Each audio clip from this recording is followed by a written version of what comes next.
Wonderful. So I wanted to say thank you for wrapping up our presentations today. And today is just, and I know you've been jumping in and out throughout the day with our sessions, and I hope you've been enjoying them. So, tell me a little bit about what you've learned today. Absolutely. Yo, thanks for having me. Great opportunity, and I'm glad to be here. I've tried to jump in and out as much as I could. I think I pretty much watched all of the sessions. At the beginning, I was thinking about typically anything that has something to do with immigration, it puts people to sleep. So I was really worried about actually doing this around 2:30 or I'm sorry, 1:30.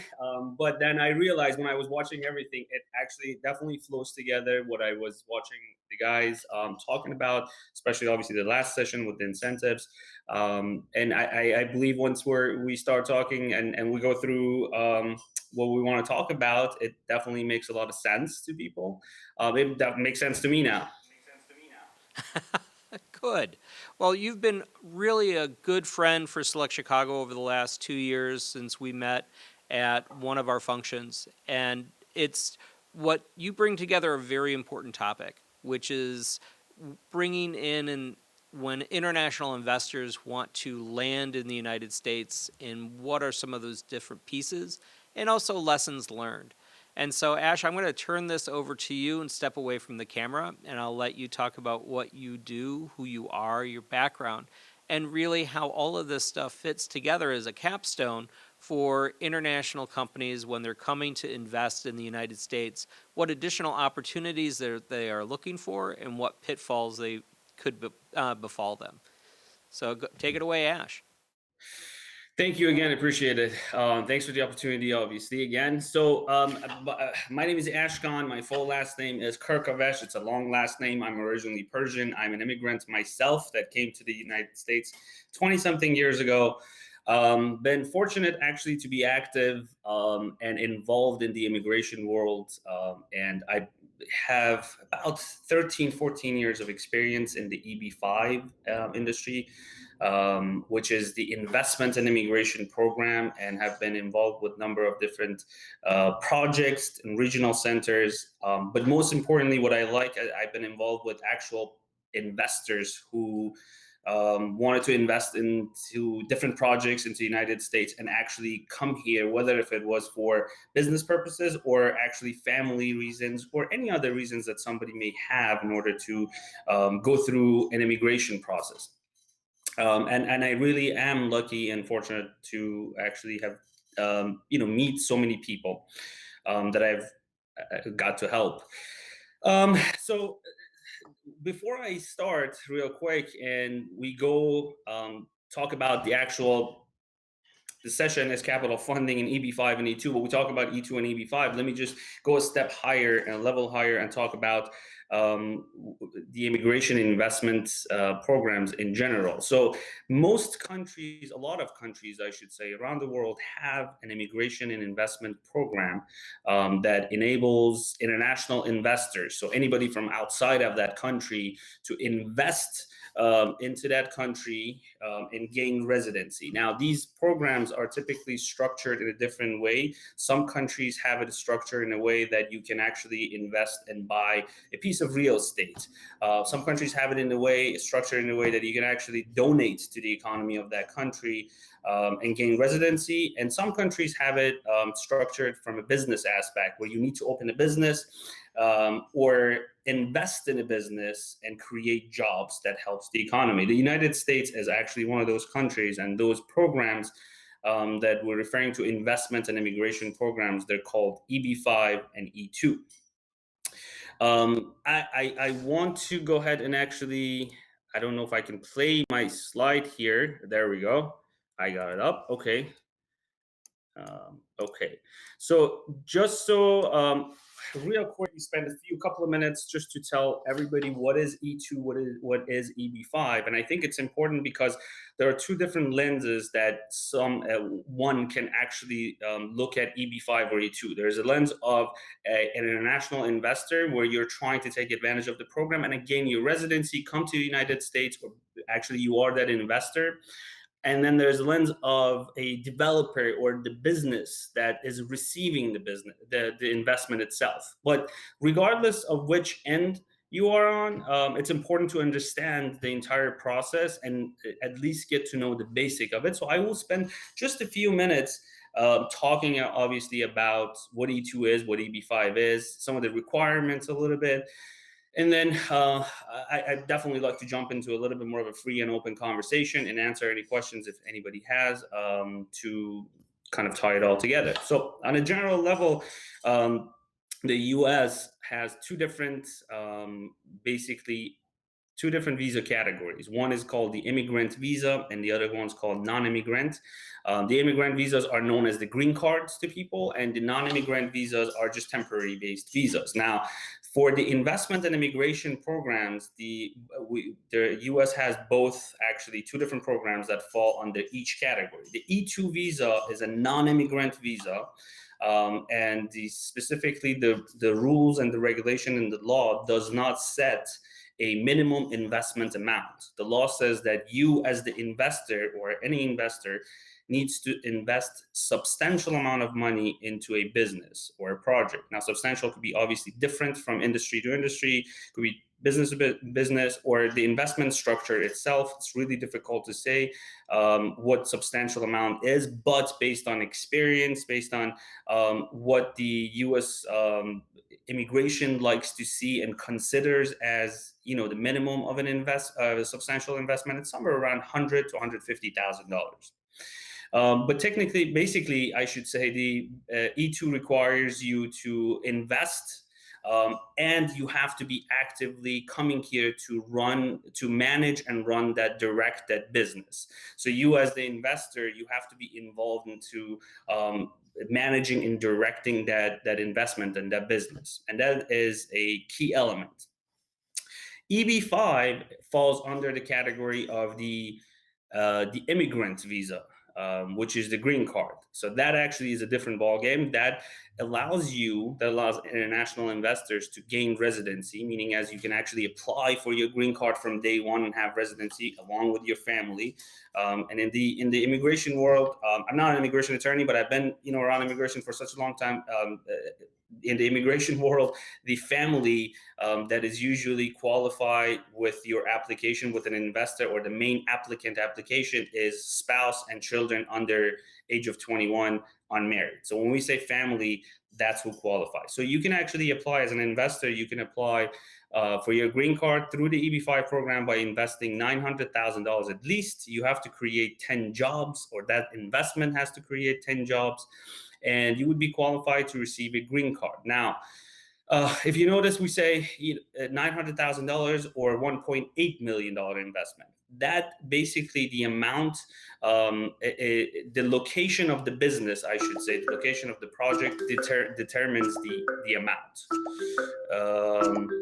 Give me 1 second. I think there's some small little difficulties. Give me 1 second. I don't know what that sound is. I don't know if you guys can hear me. Can you guys hear me fine? Okay. All right.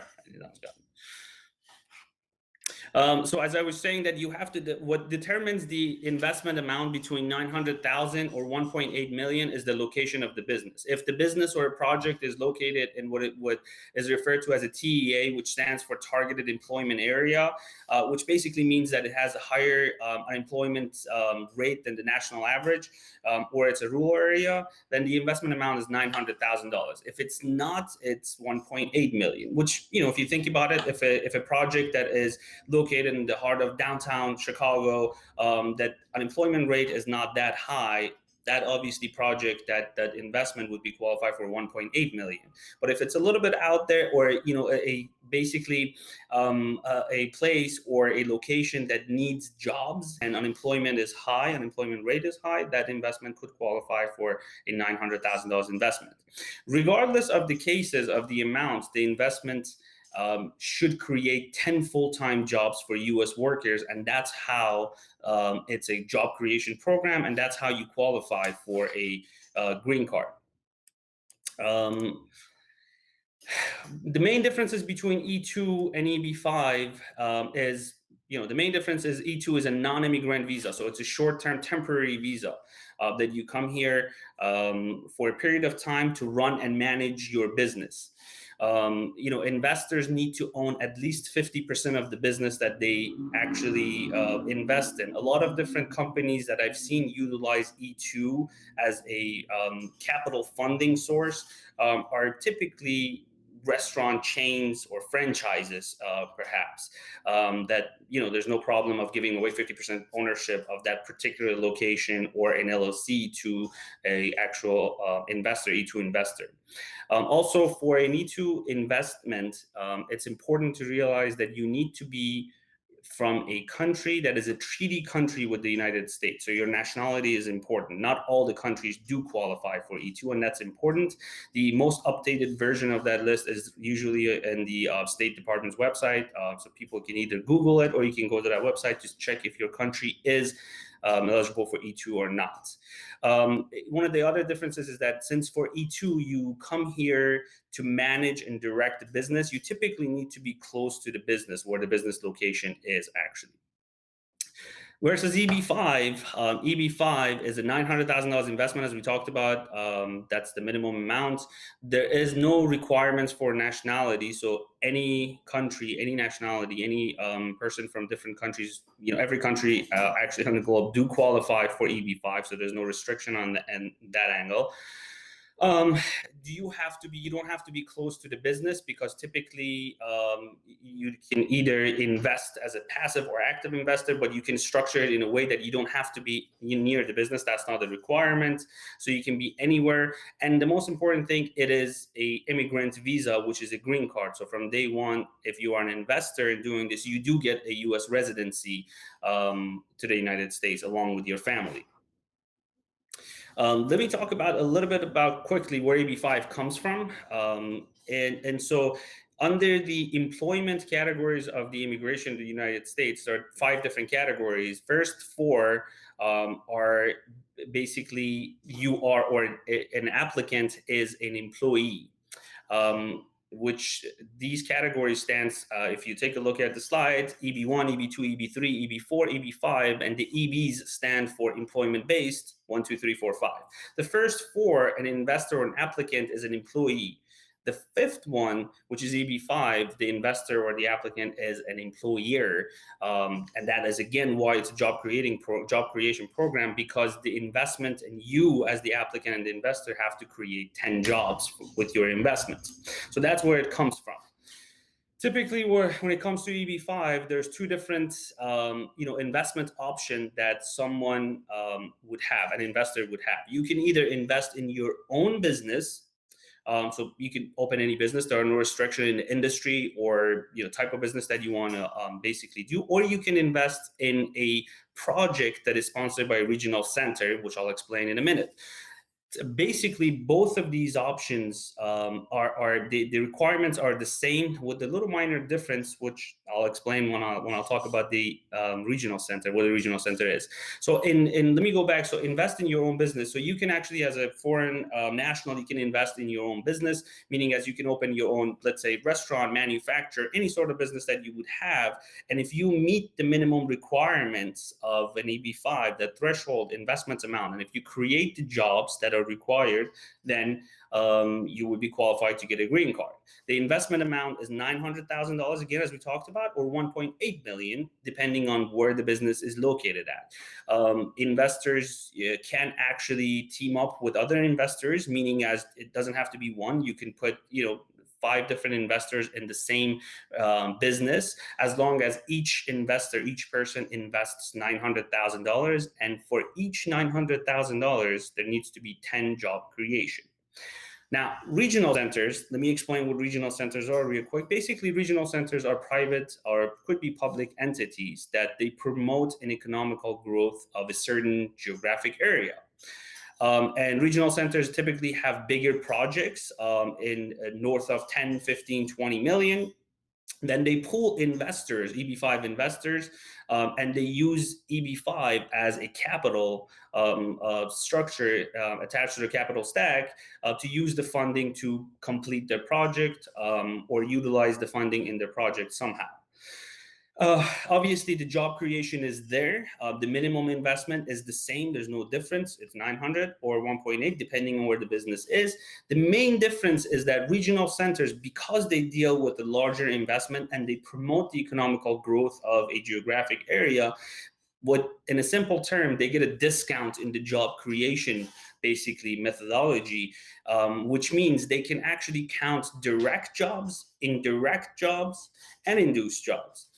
Versus if you open your own business, you need to actually hire 10 full-time employees, 10 full-time employees that you keep for 2 years. Regional centers, as I said, can count direct, so those full-time employees, indirect jobs, so jobs that are created as a result of that business, that project, that investment being there, and also the money that's spent into construction, that could be counted as jobs, as the Labor Department has a formula for each different industry. For example, if you see a hotel project or a big condominium project that is being built and is utilizing EB-5 funding, and if they say we're creating 800 jobs, that doesn't mean there are 800 people are actually full-time employees that are working there. That means perhaps there could be anywhere, if it's a hotel project, it could be like maybe 100 people, 100 full-time employees, depending how big it is. But the rest, my point is that the rest are indirect jobs, and the money that is spent into construction equals a certain amount of jobs. That is the biggest difference between investing in your own business or regional center project. Most people choose the regional center setting just because they are comfortable and they have that peace of mind in terms of the job creation. Now, this is, if you're a potential investor, this is where you need to pay attention, because if you fail, or if your investment fails to create the needed jobs, you could be at the risk of losing your green card after 2 years. And unfortunately, all the risks are on the investor when it comes to the EB-5 program. As I just mentioned, if you failed, or if the business fails to create the needed jobs, then you could be at the risk of losing your green card, and you would get deported. So that is important. If you choose to obviously invest in your own business, that planning is very important. You are a little bit more in control rather of the investment and the business, but you need to make sure you create those jobs. And versus a regional center setting, if it's a good project, reputable regional center that has done this before, certainly those jobs are counted in a way that everybody would meet the minimum job requirements. And I know there's a lot of technical information that I'm giving. I hope I'm not confusing anybody, but I just want everybody to understand, if somebody's watching this, to understand the basic requirements, and then we can have a little bit more conversation about it. The EB-5 visa requirements, as we talked about it, you have to invest, if a potential investor has to invest $900,000, or again, 1.8 million, depending on where the business is. The investment has to be beneficial to the U.S. economy by creating 10 full-time jobs for U.S. workers. And what are the main requirements for EB-5 for the investors, are that they have to provide source of funds, material and document. That means that you have to show where your money is coming from. And obviously that's a normal procedure that I think most countries have. US is a little bit more strict because they want to see a clear path and a clear source of your source of funds. Your source of funds could be from a sale of real estate, savings, work, paychecks, stocks, anything, as long as you can actually provide proof, and you can actually prove how you obtain the money. Why would you do EB-5? We're talking about EB-5 capital funding. Why would you do EB-5? If you're an investor, you would want to do EB-5 because mobility, in order to obtain a U.S. residency, and then that eventually leads into a U.S. citizenship, then you are able to move around different countries without a perhaps visa, and it just gives you mobility. Education is another big reason why a lot of investors would do EB-5, for their kids and the family to go to school. Business, another big reason that people want to expand their business freely with no hassle, no problem being considered as a non-US person. So, EB-5 gives them that option because you do become a US person. Obviously, diversification is another thing. To diversify your portfolio investments and come to the United States. If you were the country like the US, why would you have such a program to allow people to gain residency through this program is obviously to stimulate the economy, to help the economy, which EB5 has done actually fantastic for the last few years. It's a very powerful program. It's been around since almost 30 years.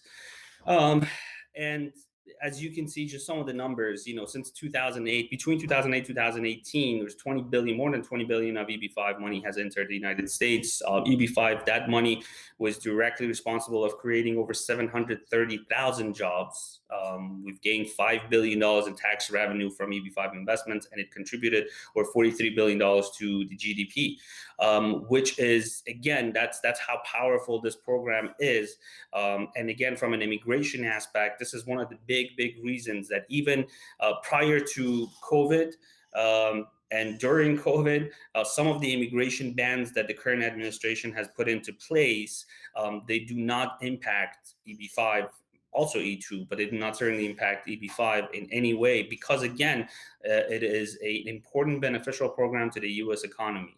A lot of different developers that are involved in real estate, different sectors of the economy utilize EB5 funding to fund their projects as in a capital stack of their projects, and their business. A lot of obviously people overseas and international investors do take advantage of the program by investing and gaining residency.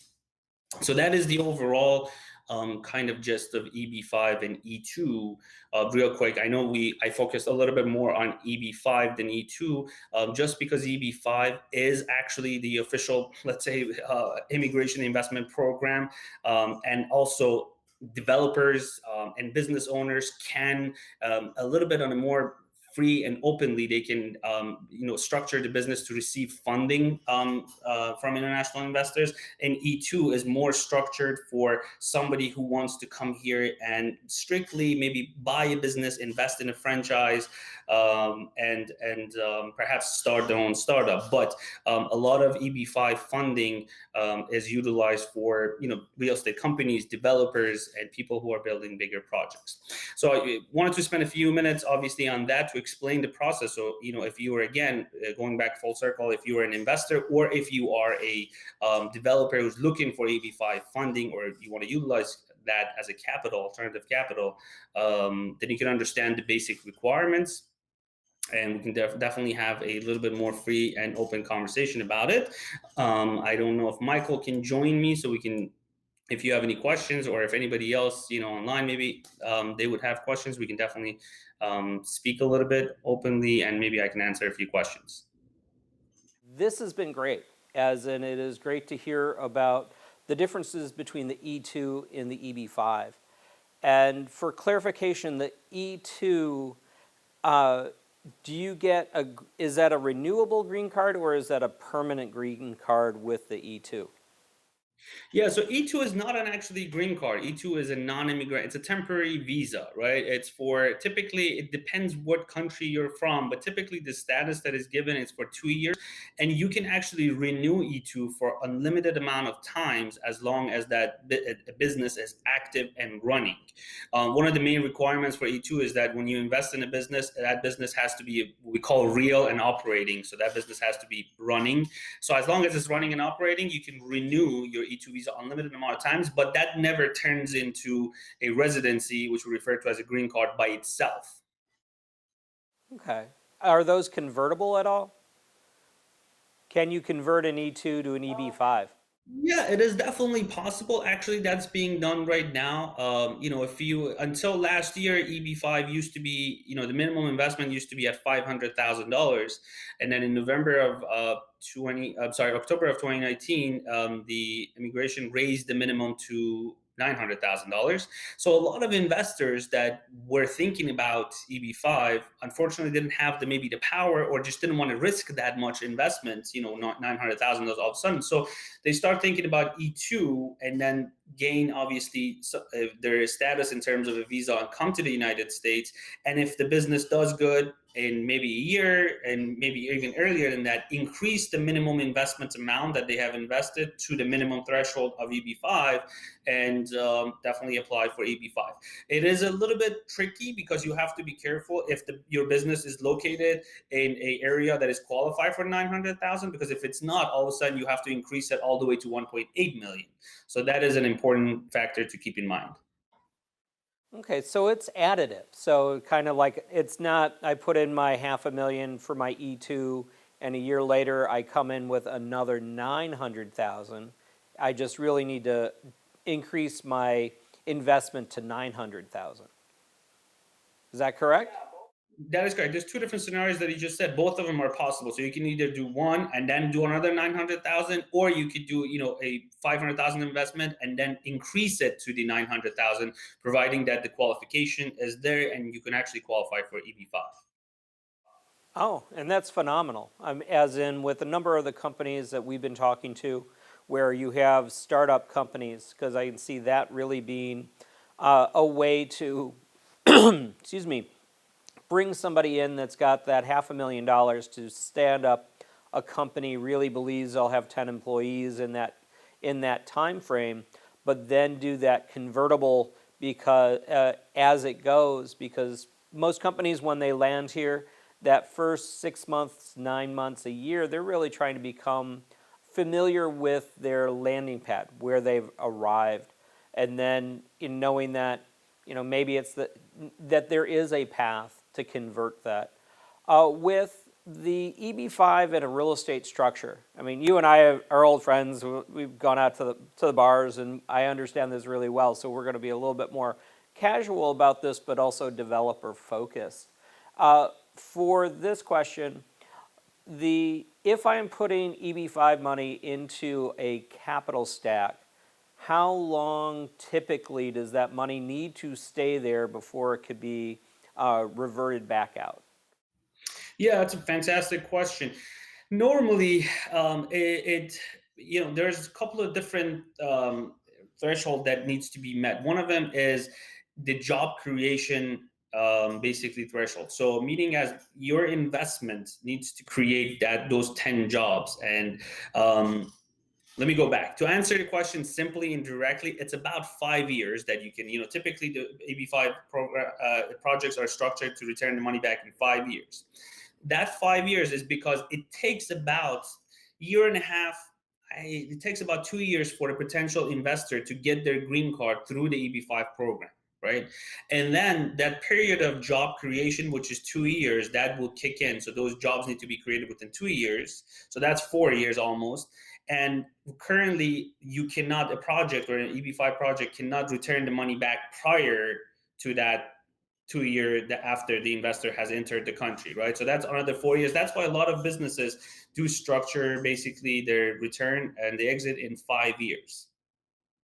Mm-hmm. Okay. No, and I think that's great. And when we look at pro formas for some of our developments, whether it's a regional center or direct investment, we typically build that at a 7-year window just to give some buffer and really set expectations early for the investors. Another question. I know you do but pre-COVID, you did an extensive amount of traveling. And so how has that changed post-COVID? Because there are still businesses that are looking to come. Earlier this year, you were constantly on a plane running seminars around the world. How has COVID changed how you are attracting EB5 investors and putting them into deals? Yeah, personally, I missed it. My wife and I both are travelers, and we miss traveling a lot. So that's on a personal note. I think everybody does. But in terms of actually acquiring EB5 investors, just like any other business, things have gone digital as we're doing right now, virtual. So I'm instead of we used to do a lot of different live events where about 100, 150 people attended. Now I've put a lot more focus into one-on-one, actually virtual events, or a smaller group of people that I can communicate and I can explain better what they need, and I can kind of provide solution based on their specific goals. But at a general level, the requests, so the requests for immigration and investment programs have gone up this year almost by a couple of articles I was reading, almost by 85%. Great. Yeah, and that was that next question. As much as we look at the world that we have, and we think about the United States and where it sits today, and sometimes we're rather depressed about it, we do forget that this is still the number one place where people want to immigrate to, should they be able to. And just having your numbers go up by 1.85, 1.9%, or not percent, multiply, just really goes into seeing this. Because when you would have these seminars with 150 people show, about how many of them converted into a live prospect, or a live began the application process? I'm not saying complete it, I'm just saying began the application process. Yeah, it almost, honestly, that's a great question. So it always depended. Myself, and the guys that I usually work with, we do a great job in terms of education and verification before actually the seminar. So we know if somebody comes to our seminar, definitely has the intentions to do it. At that point in time, it's about finding the right match, the project, and everything else. But usually at the within the 30 days, it's about probably around 5 to 7% of the numbers that we have. And then during the next 6, 7 months, obviously they keep, it keeps getting more, because somebody to decide, as somebody, want to decide to invest $900,000 with the fees can be $1 million almost. Nobody is ready to do it right there and then. So they want to do due diligence. Obviously they want to find out, they want to research, and rightfully so. So it takes a little bit of a time. Okay. And then how many are placing into their individual companies? And just for a clarification, when they're investing in a company here in the EB5 model, they have to own what percentage of the business on an individual EB5, not a centered EB5? Yeah, there is no minimum requirement actually. So they can, they could be structured in a number of different ways. Absolutely. So that from a direct aspect, if somebody investing in their own business, that really depends how the investment structure is, how many other partners you have, what you want to give away, just like any other regular investment. With the regional center investment, typically they're structured as a loan model most of the time, because the project is actually just at some point in time they want to return the money and take the investors out. But typically that is structured as a loan model. There are a few regional centers that do have equity investments, obviously structured for the EB5, but majority are loan structured. Okay. And I kind of a leading question, but between the individual in placement and the regional center has one added plus at the end of the day. And that, from what you and I talked about, is what triggers the qualification that the jobs have been created versus investing directly into an operating business. So why don't you touch on those two pieces?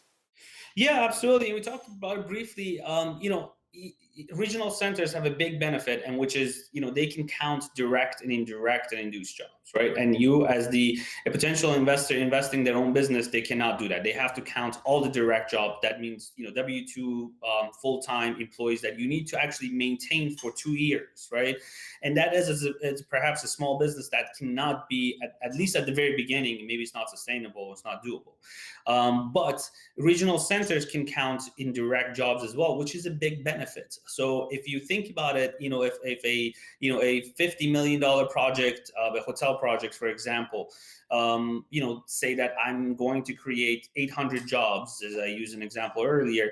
Majority of those jobs are indirect based on a job report, what we call economical impact study that economists would do, would show that investment in this area, that location would actually create this many indirect jobs, and those are acceptable by the immigration, and they can be counted towards the job creation methodology for each investor, and they get split for each investor. So that is a big benefit. So, when it comes to the EB5 investment, the regional centers, they have that peace of mind. For the investors, they have that peace of mind that at least the jobs are going to be created. Now, I've been a big advocate of this, and I say this all the time, and I can't say it enough. Just because it's a regional center, it's a project, doesn't mean that it's going to fulfill all its obligation and do that. I was listening to earlier this morning when you had the panel, Arlington Heights, the guys, and also Lake Zurich were there, and they were talking about Chicago, how it gets a bad rep, right? And sometimes. And so EB5 is almost the same thing. It does get a bad rep because, unfortunately, people do take advantage of it, just like with any other program. However, it's, as I said, it's a 30-year ran program. It's the longest running pilot program in the history of the U.S. It contributed tremendously to the U.S. economy, and so there are so many good projects out there. There are good regional centers with proven records, so investors do need to take a look at that. Again, my point is that just because it's a regional center doesn't mean the jobs are going to be created 100%. Your money is going to be returned back to you 100%. Right. And I think what we were talking about, at this time last year, one of the added benefits of a regional center on a commercial project is the jobs are, if I'm correct, the jobs are deemed created at certificate of occupancy of the building. I think that's one of those pieces of that's that peace of mind where an investor is looking at that and seeing the building opened and operating, that shows the economic model that those jobs have been created. So, and this is where I want you to correct me or clarify. Yeah, that's a fantastic point. That's correct, because that's the element of the money, as I was earlier explaining. That's the element of money spent in construction. So, for example, I'm just using an example. Let's say if it's a hotel project and the formula for the labor department says that every $1 million equals 10 jobs. I'm just using an example. And so that means that when the money is spent into construction, that project is built according to the plan, and the expenditure of the project, if it was $10 million, well, the project has now created 100 jobs, right? And that basically the jobs have been created. So that's a peace of mind for the investors, rather than an operating business that you need to actually, now after you've done everything, you need to actually go hire the jobs, and then you need to maintain and sustain those positions throughout 2 years. So again, that's a fantastic point, and you're absolutely right. Great. And then there's the cautionary piece, because it becomes the next question is hotels, restaurants, banquet facilities, not data centers don't create that many jobs since so much is automated.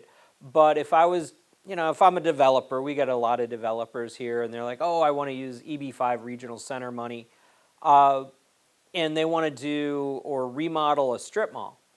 And most of that would all be those indirect jobs with construction. How many jobs would need to be allocated to those tenants if you didn't have an anchor like a grocery store that was also a part owner in the development? Yeah, there are so many different factors into the example that you just gave, and I'm almost afraid of answering that question directly. I apologize, but let me just, as in general level, um, if it's a remodeling thing, just as an example, it needs to be hard construction, right? It needs to be hard construction. It just can't be like, I'm going to fix a few things and utilize the EB5 money. It needs to be actually, construction that has a timeline, and hard construction, money into the hard construction, and those, depending, and again, where the business is located, that the job impact report, that's how we would come up with the job requirement numbers, and say, okay, so if you're spending, for example, $10 million into remodeling this strip mall in your example, and only 5 million of it is going to hard construction, well, that's the actually money that can be counted towards the jobs, not the other one, right? So, and that would be your threshold of raising. You can only accept $5 million into your project from EB5. So those are the things to basically look at. But yeah, most of the most of the developers are, you're right, real estate developers are actually into real estate. The EB5 industry has been kind of built around in real estate development, just because in 2008, when the market crashed, a lot of real estate developers saw the EB5 as a good opportunity to get alternative funding. And that's another actually piece that is relevant to today's, what's happening in the world. EB5 has actually proved itself to be, a kind of going through the recession, obviously, and help the economy through a recession. I'm not saying that we are or not. That's not for me to decide. But when the economy is obviously taking a hit, certainly EB5 has helped tremendously. Absolutely. And I think one of the other pieces is there's got to be a functional threshold of a deal size. And and we've kind of danced around a $10 million number or a $5 million number and a $1 million number. But really, what is that sweet spot for regional centers when somebody's looking at a project? Yeah, that's a great question. So I think it really depends on, the type of the overall structure of the project. Because typically, if you go out to a regional center or people who can get involved and raise money for an EB5 project, they would probably want to see it north of over $5 million, just because for the regional center to actually structure the entire project and put the marketing material together, put the presentation together, and go out to, as you said, we used to go out to actually different countries that meet investors live. So to go out, it is expensive. It's not a easy thing. And to have to explain to the investors why this project is better than the other one. I think for a lot of regional centers to see that as a value, they take a look at over $5 million. That's just, again, my opinion. But if you are in control of your own regional center, then you set that number. The minimum investment is $900,000. You can take one investor. Well, and I think some of this too becomes the additive nature. And the parent of Select Chicago is GWDC. And we help foster economic development in economically challenged communities, which opens up and is a new function this year. And last year is stacking with opportunity zones. So when we, with our real estate development side of GWDC, are looking into a community, primarily we're now looking at opportunity zones. I'm going to make an assumption, and I'm asking you to clarify it. Primarily, if you are in an opportunity zone, you're hitting that $900,000 threshold and not the $1.8 million threshold. Yes, I think it's safe to assume that is correct. It is safe to assume that. And just if you do we have if you have a few minutes that I can just touch on that real quick. Yeah. Oh, yeah. This is why I had you last, so we can go long. Oh, great. Okay, awesome. So yeah, prior to October, again, before the minimum investment for EB5 was raised, the states were actually at the position of certifying the location of a business, saying that that is a TEA. Right? So we used to go to the here in Illinois and request the certification based on the address, and they would just give us a letter, typically, showing the census and the data indicating that the unemployment rate is higher than the national average, and we would come up with an average of certain tracts, and the state would give us the TEA certification within 24 hours. However, the immigration, as with anything these days, they made it a little bit more difficult, and they took that away from the state. Now it has to be at a federal level; it would get designated. And the tricky part is that there's no way for you or a project to submit a request and then get that, obviously, right now, right away, at least within a month or so, from the federal government to say, like, yeah, your location is a TEA. You just have to do your best in order to determine that is a TEA. So we definitely suggest using good economists coming up with numbers, explaining why they think this is a TEA location, and then you have to submit that with the applications for the investors. And in about a year and a half to two, you'll get to hear that just in case if it wasn't a TEA, which is not a good thing. But most of the projects definitely do spend a lot of time and effort and energy in order to make sure that it's a TEA first up front in order not to encounter problems a year and a half from now. So opportunity zones, yes, it is safe to assume. But in addition to that, for any developer or a business that is trying to go EB5, my suggestion is definitely spend the time, energy, and the effort and the money to get some professionals actually give you a memo and understanding and saying that this is in their opinion this is a TEA location. Right, and that makes sense. Anybody putting in 900,000 or 1.8 million should be comfortable getting their ducks in a row and lining up uh, giving them as much comfort as they can. It is amazing understanding that the TEA designation is up to 1.5 years out from date of application. But I think some of this too comes into, is the TEA designation for a project the same for a regional center as well, or is that just for individual projects? That's the same thing, and that's the exact same thing. And just to clarify, obviously, what happens is that when a regional center submits the first application, so the first investor, let's say if I'm looking for 10 investors, the first applicant, number one, that I would submit to the immigration or their attorney that would submit that those documents that this is a TEA project location is attached to their application. It just takes about right now that long for the immigration actually to go through the process and either approve, deny, or request for certain other documents from that particular investor. And so that is the process that they say they don't have a problem with the TEA. Or I don't know even if they will. They just, if they do have a problem, they would tell you they have a problem with the TEA. So then, at least if they don't, if they don't pick on the TEA, or if the TEA is not an issue, then you would know for your number 2, 3, 4, 5, 10, for all the other investors, TEA is not an issue. But the first one, that's why it takes that long, because it gets processed with the applicant's application. Okay, and then kind of the investing model, past performance is not indicative of future results. So if I have a project here in Waukegan and 2 years ago it was designated a TEA and received EB5 money, that is still probable but not certain that the property next door to it would still have a TEA designation. Yeah, I mean, it is possible, but I mean, honestly, it really, the TEA is basically based on the national, it has to be 150%, the unemployment rate has to be 150% above the national, rate.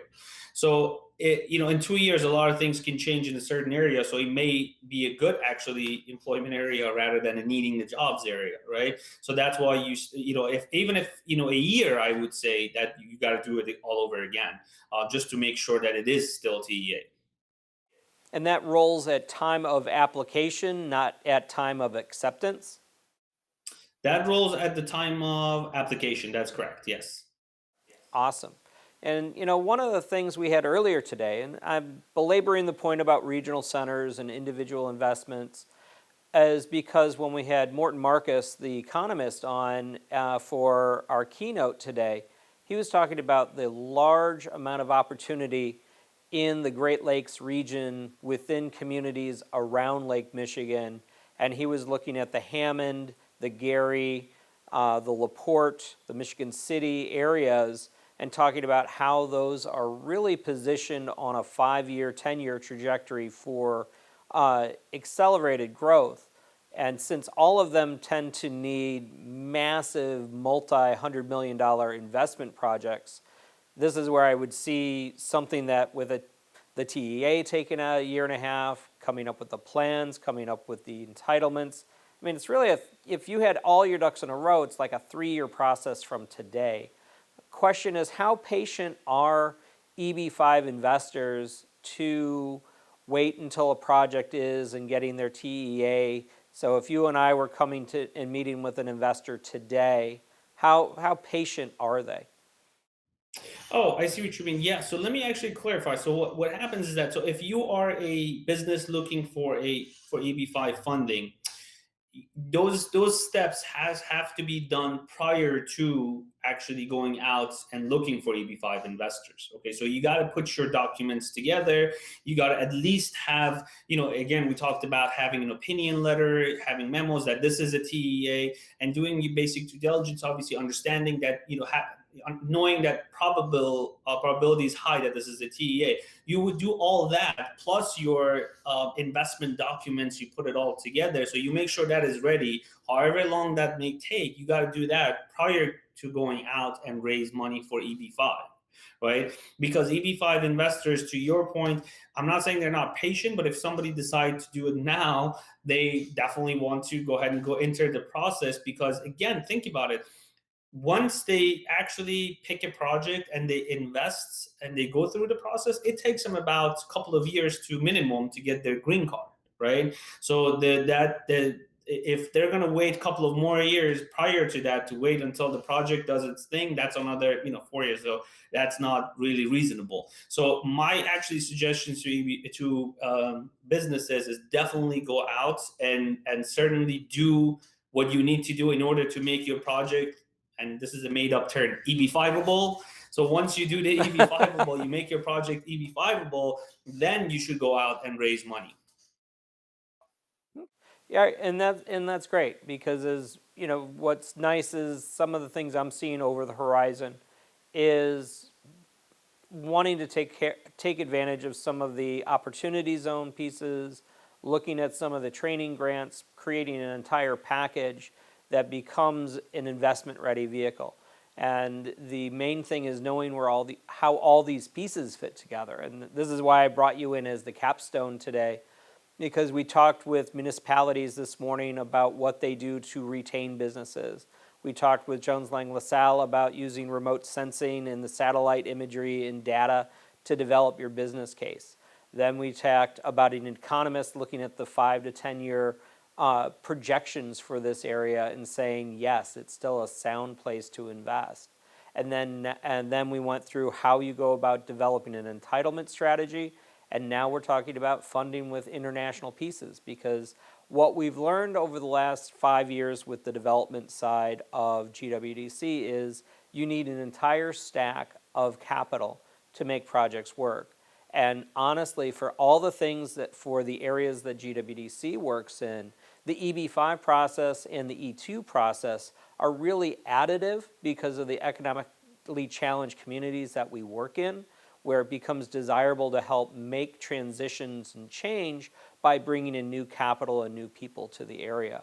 And so I wanted to ask, kind of go back onto the E2 question, and I just like that E2 piece so much just because it's immediate.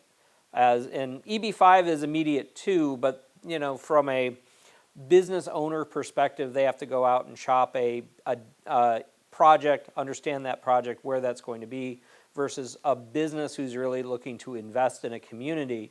The E2 sounds like it's a really good program for businesses that want to transition to the United States and become part of a community. So, I want to know, with some of your E2 clients, how have they fared? How do they inject themselves into the community, and have they enjoyed it? Yeah, that's a great question. So, one of the requirements with E2 is that the international investor, needs to own at least 50% of the business that they're investing in. So then for businesses, the ability of pool funding, that kind of goes away unless you can only do two people and give 100% of business, obviously. And that even, that even sometimes, a lot of times, the immigration or the consular officers wants to see the investor at least has 51%, because it's all about managing and directing the business. So it's all about control. That's what E2 is, right? So most of the E2 cases that I have dealt with or we help with is individuals who either want to open their own business, right? Or they do have a family member or somebody in the United States that they want to open a business with, or a franchise, basically, that they're investing into that franchise and opening establishing their business, or startup. But typically bigger developments such as, we use an example, real estates or other larger developments that require larger capital, E2 is really not suitable for them from a capital funding aspect. But for individuals who are across outside of the United States want to utilize E2, definitely it's much faster. It takes less, obviously a lot less money, and it's shorter in terms of a period of time that you can as soon as you can have your documents ready in terms of your business plan and what the business is and go through the requirements, which in our experience that takes about a month and a half. You can actually book an appointment to go to the U.S. Embassy to do your interview for your visa. The entire process does not take no more than 6 months, so even if that, so it is much faster. But for the investors who are trying to do this, yeah, so they have to, the requirement is for them to own at least 50% of the business. It's good. But for the businesses that are looking for larger capital, really it's not a good fit. EB5 is. Oh, and that makes sense. And for clarification, an E2, what is the dollar amount for an E2? There is no minimum amount of requirement, so the law says a substantial amount. So substantial obviously depends on the business, the structure itself, industry. For example, I always use this example. So $150,000 could be substantial for a restaurant, but definitely is not for a manufacturing project, right? Or it may not be. So it really depends on the business, the location, the industry, and also the investment structure itself. However, based on, again, experience and the tone that the U.S. government has, that given out in terms of approving or denying E2 visas, $100,000 to $150,000 sounds like a good number, basically. Great. Well, I think we have time for one last question, and then we're going to wrap. And I want to definitely thank you, Ash, for coming on today and talking about the EB5 in the E2 process. And some of this, as I've answered some of these questions earlier, which is just knowing and giving some hope to a lot of people looking at this Midwest region that there is still a lot of international attraction and desire to be here. And I think what the question really is where do you think, regardless of who's in the White House 6 months from now, what's your opinion on where the EB5 program is going to be? Yeah, that's a very interesting question, and I get that asked all the time, actually. So, honestly, EB5, just so for everybody to know, EB5 itself, actually Congress passed the EB5 in 1990 with the Immigration Act of 1990. So it's a law itself. So that is basically that the EB5 law is investment in your own business, direct EB5, right? And then the regional center program is a pilot program that keeps getting extended every couple of years as the time comes, and it has been getting extended since 1993, right? Let's say that it does not get extended next year or something, for whatever reason is, they take that away. The EB5 itself would remain in place, so still people have the ability to invest in their own business, right? The regional center program might go away, but the ability to invest in your own business, that still is going to be there. But that's in a general level. EB5 has been such a beneficial program to the U.S. As I said, pre-COVID, multiple immigration bans that the current administration have put in place, EB5 did not get impacted. During COVID right now, a couple of other, again, immigration bans, EB5 is not on there. Even, our current president's son-in-law was involved into the EB5 projects in Manhattan, a couple of actually EB5 projects that they had themselves. So EB5 is definitely valuable to the economy, and no matter who's in the White House, I think that is recognized, and it's certainly beneficial to the economy for sure. So I don't think it's going to go away. That's just my personal opinion. Regional center is not going to go away. The EB5 itself, the standalone or the direct investment, is definitely, like I said, it's a law, and to take that away, that is going to take so much to take it away. Which again, I don't think that's going to go away. And I want to obviously thank you for having me. But real quick, I want to say, one thing that if I leave, if you're a potential investor or if you're a business, if I leave you one thing being involved in the EB5, if you're a potential investor, definitely, don't rush, do your research and find out what you want to do, whether if it's your own business or investing in somebody else's, like a EB5 regional center project. That is important because to me, it's not only the money, it's somebody planning their life around it. People want to bring their children to the US, right? I was one of those people. I didn't go through EB5, but I came here, but my parents gave up for me to be here and go to school and have a life, right? And I understand that and I recognize that, and that is a deep passion for me. So definitely do research, find out, make sure that everything that is being promised to you, that it's backed up and there is a proof behind it. It's just not something written that I'm going to give you this or I'm going to create these jobs. Make sure that it is, you do your research. If you are a developer or if you're a project business looking for EB5 funding, have what I just said in mind, that your investors are not just in for money. They're in it because they're trying to make a new life. They're trying to bring their family to the United States. So as you're structuring your business, keep that in mind. And because that's important, because if it's just money, and I'm not, $900,000, it's a lot of money, but any investment has risks, and I understand that. But this is a little bit different, at least to me, because again, a lot of people who go through the EB5 program and trust business developers, businesses, or regional centers is because they want to come to the United States. They want to bring their family to the US. So money might be secondary, actually. So keep that always in mind. That's just the two things that I want to walk away today with. Great. Well, Ash, again, thank you very much. Definitely a lot of great information, and I definitely look forward to working with you as restrictions lift and opportunities come. So again, thank you very much, and I will say thank you.